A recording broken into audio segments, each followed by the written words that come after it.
gouvernement de récidivistes.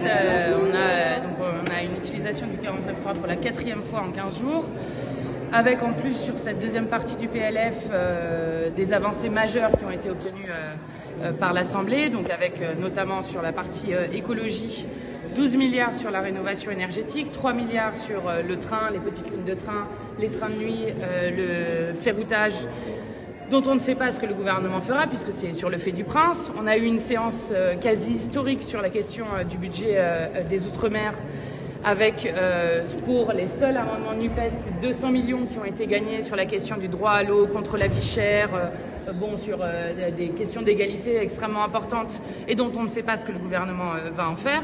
Et puis surtout, on arrête ces débats juste avant quand même des discussions sur l'Office national des forêts, alors qu'il y a eu une mobilisation très forte à l'extérieur de l'Assemblée, qu'on sort d'une période d'incendie très fort et dont on sait que c'est un des enjeux majeurs du 21e siècle sur la question notamment de la captation de carbone et d'avoir des forêts diversifiées, donc d'avoir un service public forestier.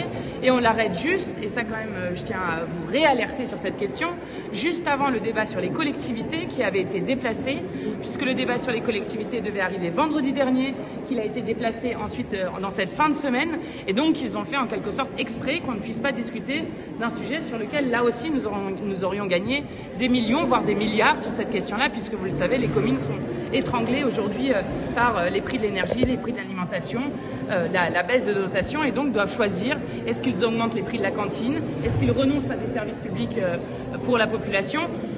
Donc voilà, la voie autoritaire continue. Je pense qu'il y a une crainte que l'Assemblée arrache encore plus de victoires et mobilise d'autres secteurs. Vous l'avez vu, il y avait des mobilisations aussi tout à l'heure sur la question des amendements que nous avons gagnés sur la rénovation énergétique. Voilà ce que fait de nouveau ce gouvernement. Donc de nouveau, nous allons déposer une motion de censure. Justement, à ce sujet, est-ce que comme la dernière motion de censure, vous allez la déposer et la signer seule, ou est-ce que vos partenaires de la NUP peuvent signer celle-ci? Alors on attend encore de savoir s'ils veulent la co-signer, c'est bien sûr bienvenu, mais peut-être la déposerons nous seuls.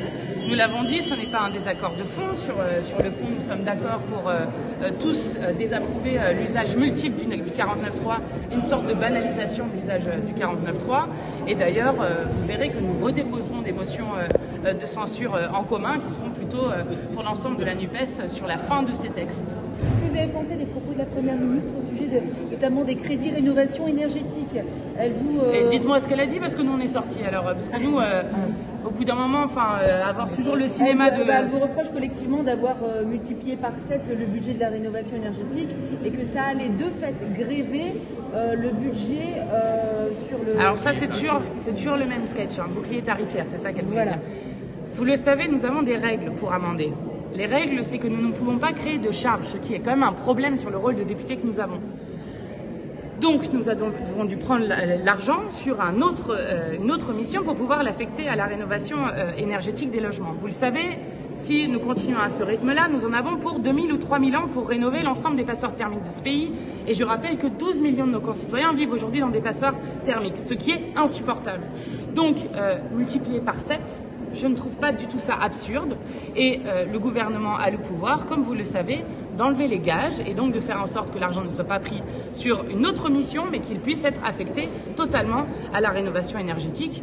J'ajoute que nous avons en première partie, avant que le 49.3 ne soit posé, en première partie du PLF, nous avions proposé plusieurs recettes, et dans ces recettes, nous avions notamment la taxe sur les super-profits, sur lequel notamment Manuel Bompard avait fait une mission flash.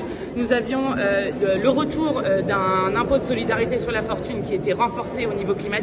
Bref, nous avions proposé maintes et maintes solutions pour récupérer de l'argent supplémentaire et redire qu'il est indécent dans cette période qu'un petit nombre se gave tandis que la majorité du peuple souffre. Toutes ces propositions qui ont été ensuite refusées par ce gouvernement.